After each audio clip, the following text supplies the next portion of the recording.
Welcome everybody to this new lecture of our series Electrodynamics. Today we will discuss yet another topic of our syllabus, that is the potential due to a moving point charge, or you can simply say it as Lennard-Wiechert potential. Okay, देखिए जब हम बात करते हैं potentials की, तो अभी जो हम ये ब्रांच अभी स्टडी करते आ रहे हैं इलेक्ट्रोडायनेमिक्स की, और पर्टिकुलरली जब से हमने यूनिट शुरू की है द इलेक्ट्रो मैग्नेटिक रेडिएशन, तो अभी तक इस यूनिट में हमने पोटेंशियल्स के ऊपर काफ़ी कंसंट्रेट किया है। ठीक है, हालांकि हमने फील्ड्स के ऊपर भी कंसंट्रेट किया है, और फील्ड्स को आगे जब हम इस कॉन्सेप्ट से वेल नोन हो जाएंगे लेनार्ड-विचार्ट पोटेंशियल से, तो भी हम फील्ड के ऊपर फिर से एक बार बात करेंगे। लेकिन देखिए, जो हमारा मेन कंसेप्ट यहाँ मेन जो फोकस रहा है इन यूनिट्स में, वो पोटेंशियल्स के ऊपर रहा है। यानी पोटेंशियल्स, जब मैं वर्ड यूज करता हूँ तो मेरा मतलब स्केलर पोटेंशियल और मैग्नेटिक वेक्टर पोटेंशियल दोनों से होता है। तो जो कंसेप्ट हमने डेवलप किया पहले, पोटेंशियल का डेवलप किया हमने कंसेप्ट, क्योंकि इलेक्ट्रोडायनेमिक्स में, या अभी हम थोड़ी सी अगर बात कर लें इलेक्ट्रिसिटी और मैग्नेटिज्म में, तो इलेक्ट्रिसिटी एंड मैग्नेटिज्म में इस बात के ऊपर आपके साथ थोड़ा सा डिस्कस पहले भी किया है हमने कि स्केलर पोटेंशियल ज़्यादा यूजफुल हमें वहाँ लगता है in comparison to magnetic vector potential. इसके ऊपर आपके साथ डिस्कस हुआ है। जब हम इलेक्ट्रोडायनेमिक्स जैसी ब्रांच को स्टडी करते हैं, तो यहाँ भी फिर हम फैमिलियर होते हैं फिर से स्केलर पोटेंशियल से और मैग्नेटिक वेक्टर पोटेंशियल से। ओके, तो यहाँ भी चूंकि जो ये इलेक्ट्रोडायनेमिक्स में हम पोटेंशियल्स को स्टडी करते हैं, तो यहाँ जो पोटेंशियल्स हैं वो टाइम वेरिंग पोटेंशियल्स हैं, जबकि हम इलेक्ट्रोस्टैटिक और मैग्नेटोस्टैटिक में जो पोटेंशियल्स हम स्टडी करके आते हैं, तो वो पोटेंशियल्स चूंकि ब्रांच ही स्टैटिक्स हैं, चाहे वो इलेक्ट्रोस्टैटिक्स हो या मैग्नेटोस्टैटिक्स हो, तो टाइम वेरिंग पोटेंशियल्स नहीं है वहाँ। यहाँ जो इलेक्ट्रोडायनेमिक्स में है वो टाइम वेरिंग पोटेंशियल्स के ऊपर हमने स्टडी किया। और साथ ही साथ एक कंसेप्ट फिर से और एक्स्ट्रा, या हम करें कहीं के एडवांस, जो हमने डेवलप किया टॉपिक, वो था रिटार्डेड पोटेंशियल्स। यानी एक तो हम नॉन स्टैटिक पोटेंशियल को स्टडी कर रहे हैं, ऊपर से हमने जो एडवांस नॉलेज एक्वायर किया वो रिटार्डेड पोटेंशियल्स थे। एक्चुअली जो रिटार्डेड टाइम से जो मेरे पास पोटेंशियल्स आए हैं, उनको मैं अब रिटार्डेड पोटेंशियल बोलना शुरू कर रहा हूँ। ठीक है, तो चूंकि वो पोटेंशियल एक्चुअली रिटार्डेड ही हैं, क्योंकि वो जो पोटेंशियल्स आज हमें मिले हैं, हो सकता है उनका जनरेशन कुछ समय पहले हुआ हो, तो इसलिए वो रिटार्डेड ही हैं। तो उनको हम रिटार्डेड पोटेंशियल्स बोलना शुरू कर रहे हैं। और इन रिटार्डेड पोटेंशियल्स की हेल्प से ये एक्चुअली लेनार्ड-विचार्ट पोटेंशियल बहुत इंटरेस्टिंग हमारे पास टॉपिक है, और काफ़ी हेल्पफुल भी है आगे फर्दर स्टडीज के लिए। तो लेनार्ड और विचार्ट जो दो साइंटिस्ट थे, उन्होंने एक कंसेप्ट डेवलप किया कि ये जो पोटेंशियल्स हैं, इन पोटेंशियल्स को एक्चुअली हम किस तरह से आगे रीड कर सकते हैं in the case of a moving point charge. ठीक है, अभी तक जो आपने रिटार्डेड पोटेंशियल्स, ये देखिए एक बात क्लियर मैं आपको यहाँ कर दूं कि ये रिटार्डेड पोटेंशियल्स ही हम यहाँ स्टडी कर रहे हैं। ठीक है, जब हम रिटार्डेड टाइम के कॉन्सेप्ट को हम यूज कर रहे हैं, तो दैट जो पोटेंशियल्स वहां से निकल के आ रहे हैं वो रिटार्डेड ही हैं। तो रिटार्डेड पोटेंशियल्स को हम पहले भी स्टडी कर चुके हैं, लेकिन पहले जो हमने स्टडी किया रिटार्डेड पोटेंशियल पे, वहां जो हमारे पास चार्ज एंड करंट कॉन्फ़िगरेशन था वो स्टैटिक था। स्टैटिक बोले किस सेंस में स्टैटिक, कि आपके पास कोई मूवेबल या मूविंग जैसा कोई कंसेप्ट वहां नहीं था। मूविंग और मूवेबल से मेरा मतलब ये है कि आपके पास इस तरह का कोई कंसेप्ट वहां नहीं था। ये एकदम नया कंसेप्ट यहाँ है कि आपके पास, मान लीजिए आप पहले जो स्टडी करते आए हैं वो ये है कि ये चार्ज है क्यू, ठीक है, और इसका टाइम है, ये इसका पोजीशन है मान लीजिए आर डैश, और टाइम है इसका टी आर, और कुछ समय बाद यहाँ यही चार्ज, यही सेम चार्ज ये यहाँ इस पॉइंट पे पोटेंशियल मान लीजिए देता है, जिसको मैं फील्ड पॉइंट पी कह रहा हूँ। इस पॉइंट पे जो पोटेंशियल मुझे देता है वो देता है आर और टी किसी टाइम टी पे। तो टी आर में और टी में जो रिलेशन था वो था टी माइनस आर बाई सी, जबकि आर जो वेक्टर था वो इस तरह का वेक्टर था, वेक्टर आर इस तरह का वेक्टर था, ठीक है। तो ये जो जिसको मैं चार्ज यहां मैं कह रहा हूं, ये एक्चुअली जिस समय यहां मेजर किया गया वो एक स्टैटिक केस था, यानी ये चार्ज इस कंडीशन में यहां है, ठीक है।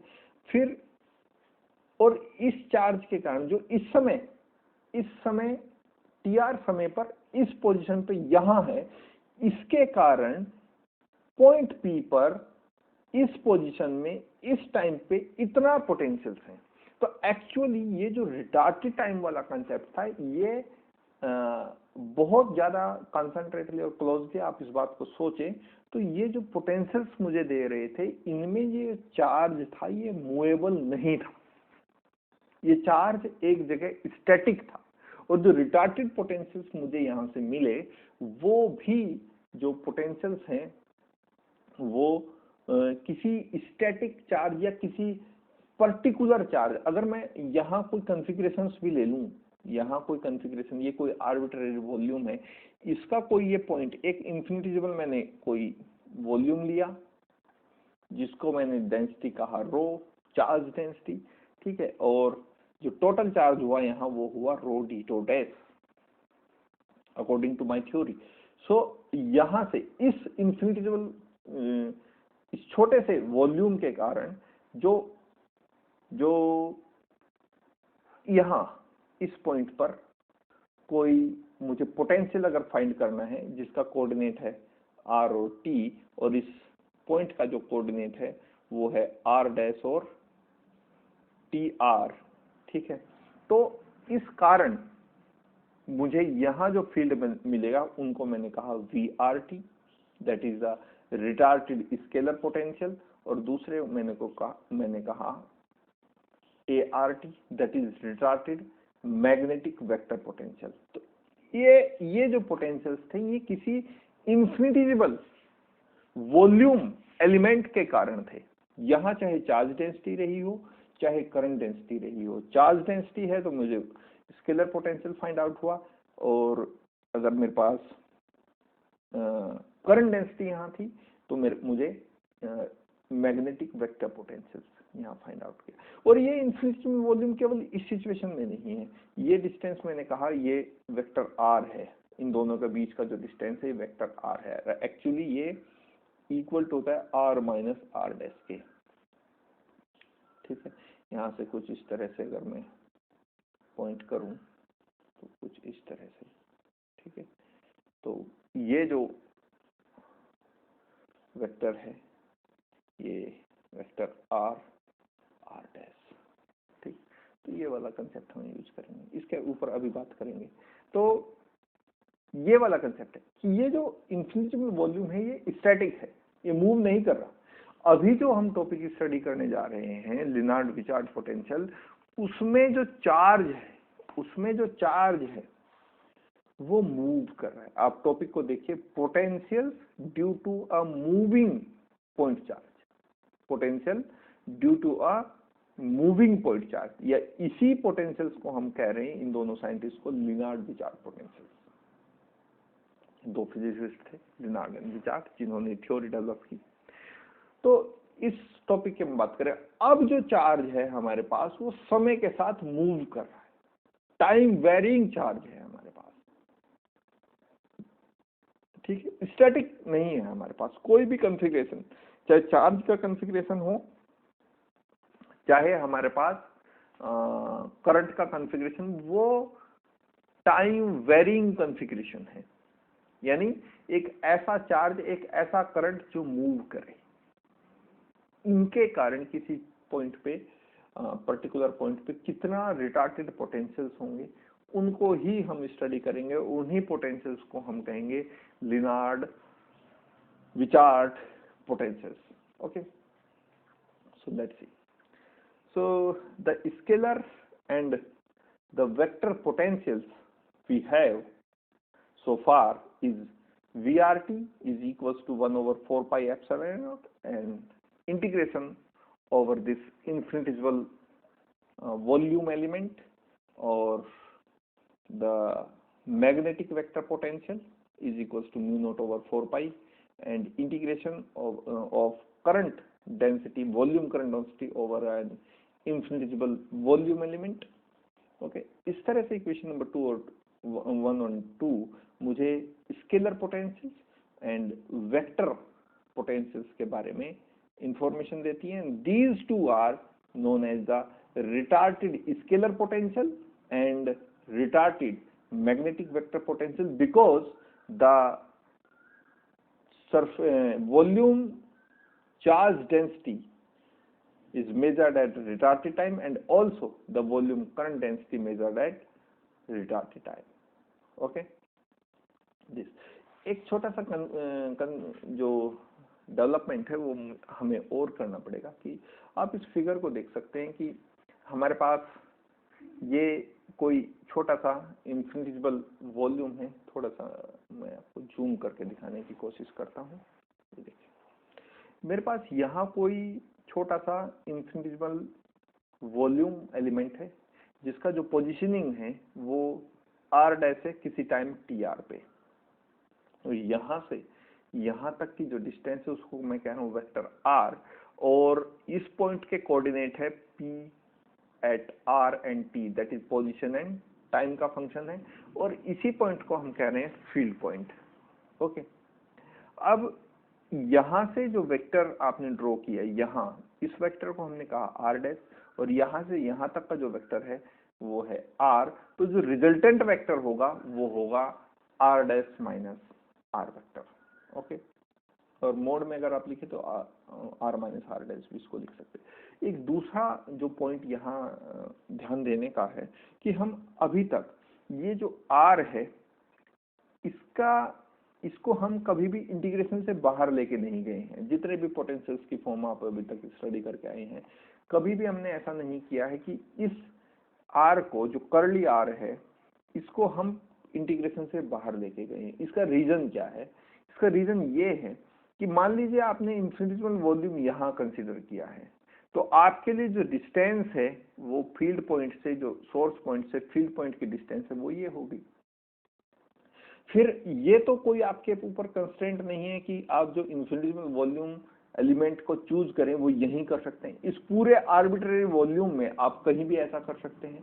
तो मान लीजिए आपने अब की बार जो इन्फिनिटेसिमल वॉल्यूम एलिमेंट है वो यहाँ चूज कर लिया, तो अब ये जो इन्फिनिटेसिमल वॉल्यूम एलिमेंट है वो ये अब सोर्स पॉइंट यहाँ है और फील्ड पॉइंट वहीं है। तो ये जो डिस्टेंस है between the source point and field point, अब ये हो गई r। तो क्या ये r और ये वाला r सेम है? नहीं है। फिर आपने कोई तीसरा वॉल्यूम एलिमेंट चूज किया, फिर यहाँ हो गया सोर्स पॉइंट, और यहाँ आपको फिर से कैलकुलेट करने हैं फील्ड्स या पोटेंशियल्स। तो अब की बार जो कर्ली r की वैल्यू है वो ये हो गई, ये फिर से चेंज हो गई।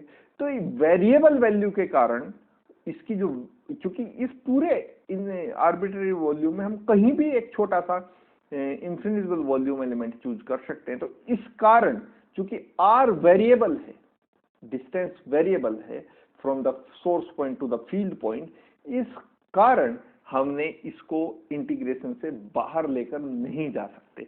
क्योंकि हमने इंटीग्रेशन करना है इस पूरे वॉल्यूम का, इस पूरे आर्बिट्रेरी वॉल्यूम का।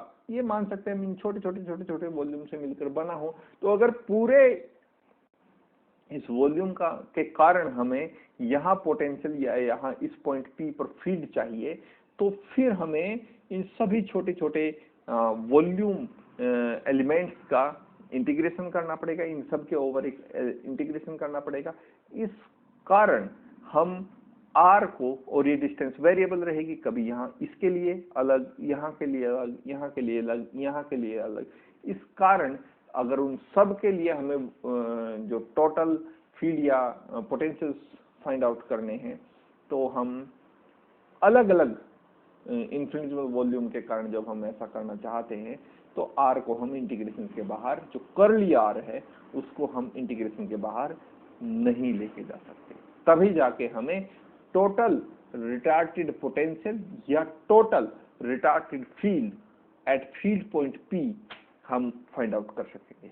Okay, so actually the Lennard recharge potential is a special case of potential in which potentials, or more accurately retarded potentials, measured due to a moving point charge। यानी एक special class है, एक special case है potentials का, जिसमें हम किसी moving point charge के कारण पोटेंशियल फाइंड आउट करने की कोशिश करते हैं। ठीक है, अब देखिए, अभी तक जो रिटार्टेड, अभी ये हम मैग्नेटिक वेक्टर पोटेंशियल्स के साथ भी कर सकते हैं, लेकिन हम पहले एग्जांपल ले रहे हैं स्केलर पोटेंशियल का। अभी तक जो रिटार्टेड स्केलर पोटेंशियल हम स्टडी करके आए हैं, वो कुछ इस तरह की फॉर्म का है। ये बहुत बार हम इक्वेशन पढ़ चुके हैं, that dRt equals to 1/4 pi integration 1/4 pi epsilon naught integration of charge density, or I can say it accurately, the retarded charge density over an infinitesimal volume element is equals to VRT, the retarded scalar potential, or scalar retarded potential you can say।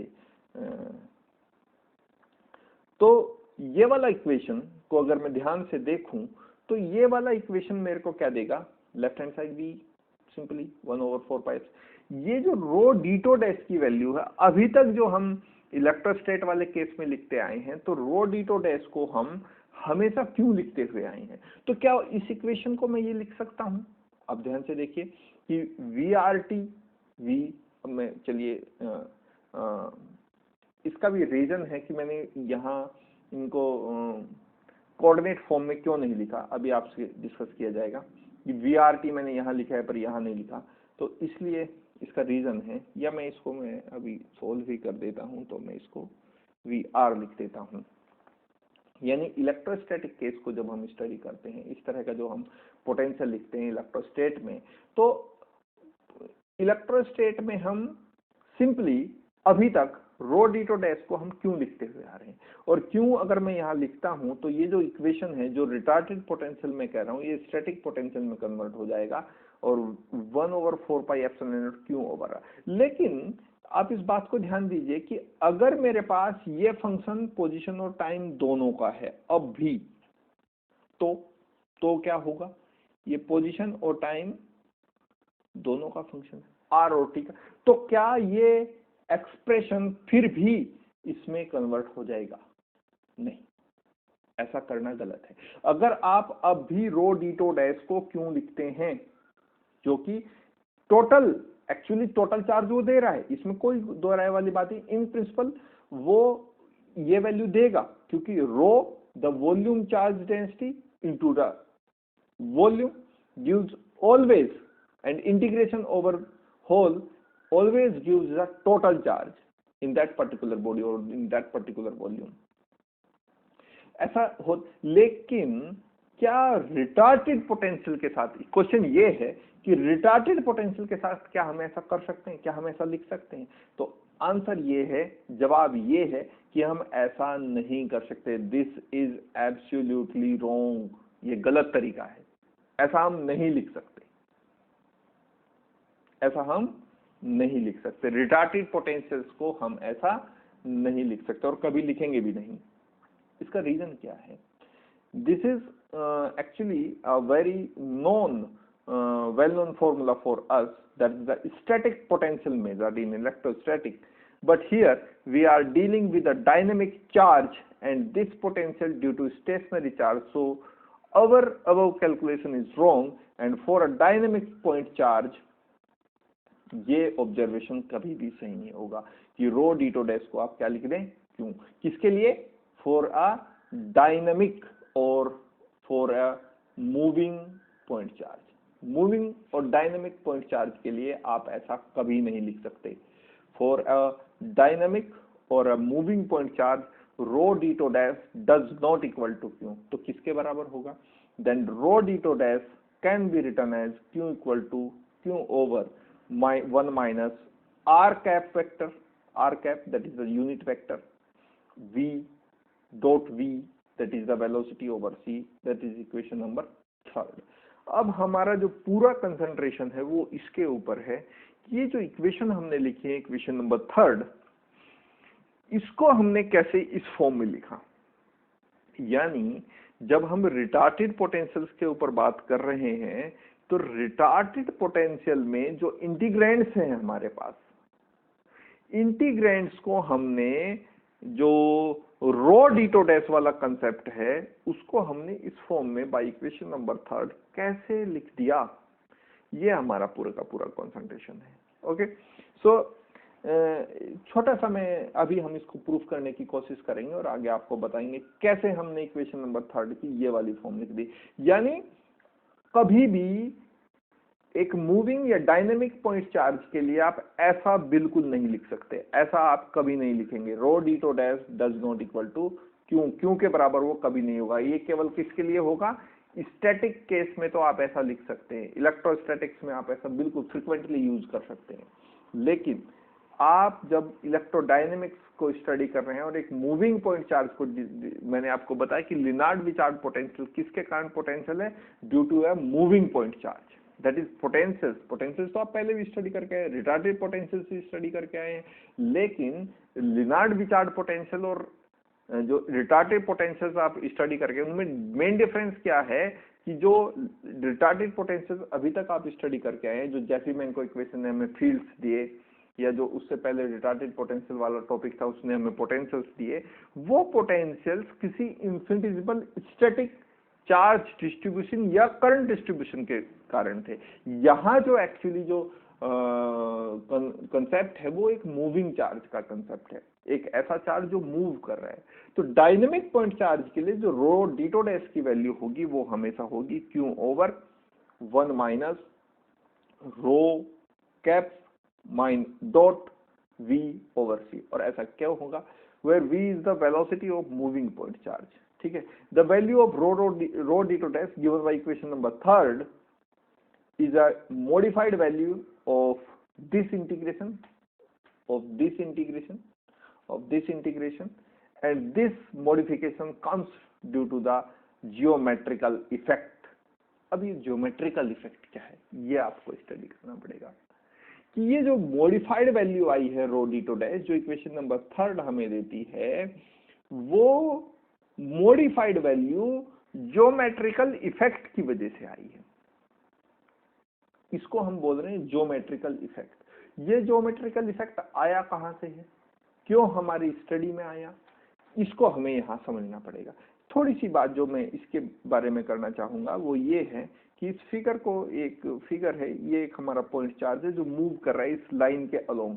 तो ये जो are cap है ये वो vector है जिसके along charge Q v velocity से अगर इस लाइन के अलोंग मूव कर रहा है, इस तरह से आप इसे समझ सकते हैं।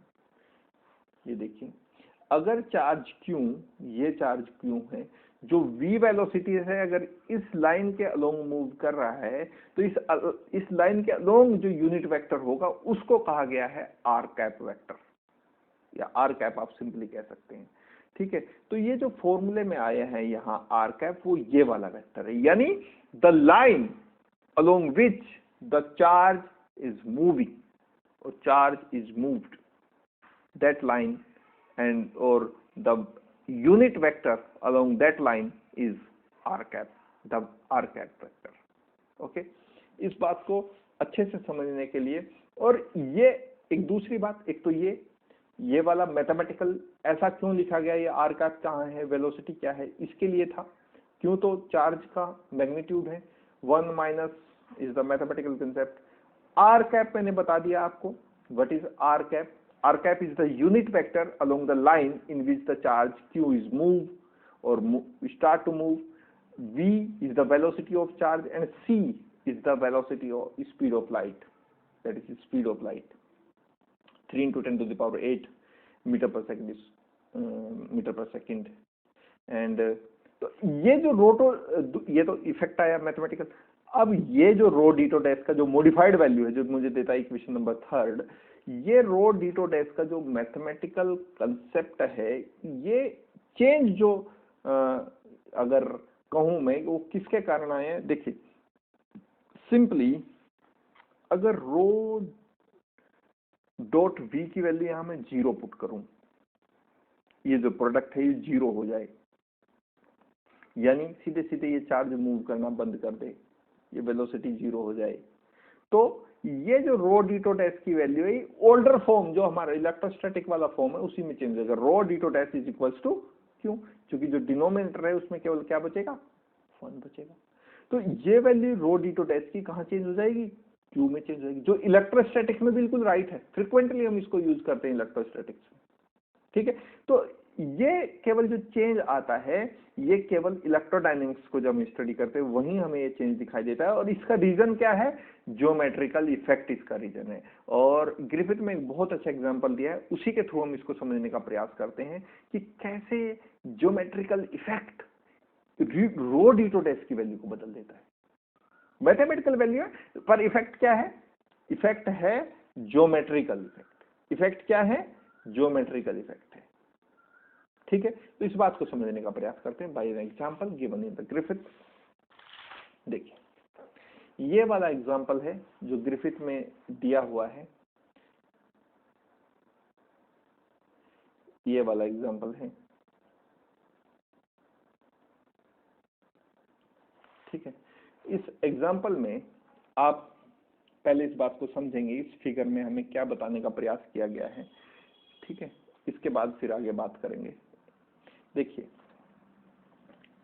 इस फिगर में हमें क्या बताने का प्रयास किया है, in order to understand the geometrical effect let us take an example. हमें एक एग्जांपल को समझना पड़ेगा और उस एग्जांपल की हेल्प से आगे हम ये प्रूव कर पाएंगे कि रो डी टो डैश की जो मॉडिफाइड वैल्यू है उसका फॉर्म ऐसा क्यों है। तो देखिए हमारे पास एक ऐसा कंडीशन है, एक एग्जांपल है, एक ऐसी कंडीशन है कि ये कोई ट्रेन है, आप ये ट्रेन देख पा रहे होंगे, ठीक है, और ये ट्रेन इस ट्रैक पे मूव कर रही है, ठीक है। और यहाँ देखिए यहाँ कोई एक ऑब्जर्वर है, ये कोई एक ऑब्जर्वर है जो इस ट्रेन को देख रहा है,